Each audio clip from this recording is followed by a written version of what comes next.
Bago ang unkabogable na pag-ere ng It's Showtime sa GTV bukas, nakakwentuhan muna ng GMA Integrated News ang isa sa mga host nitong si Vice Ganda.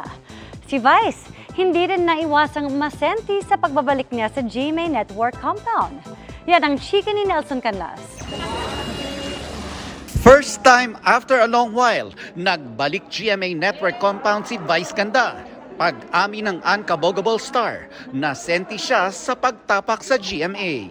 Sinalubong kita, parang nostalgic, parang wow, nagbabalik ka dito as a big star. Uy!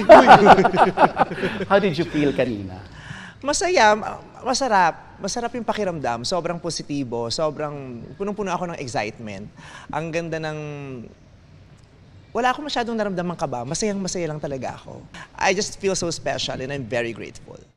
Sa Kapuso Network nagsimula ang showbiz career ni Vice, kaya't aminado siyang malaki ang tinatanaw niyang utang na loob sa GMA.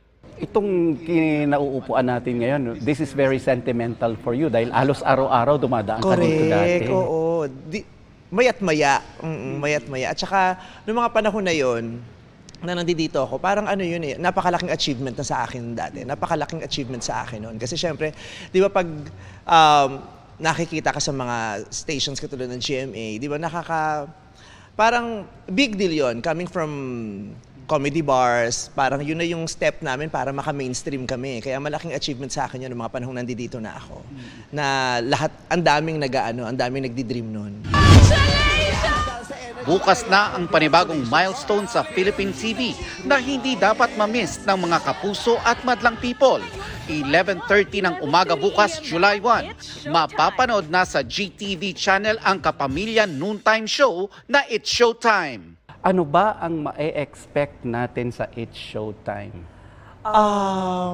Katulad ng lagi naman namin ginagawa, pag may mga malaking pagbabago sa programa namin, talagang pinaghahandaan namin. Kaya isa rin yun siguro sa mga dahilan kung bakit yung mga tao kumapit sa amin. Kasi hindi naman namin sinasayang yung panahon nila. Sa pagkakataong to, syempre bagong hamon to eh. Hindi lang siya bagong kabanata, bagong hamon para patunayan din sa mga sarili namin na karapat-dapat kami dito sa oportunidad na ipinahiram sa amin.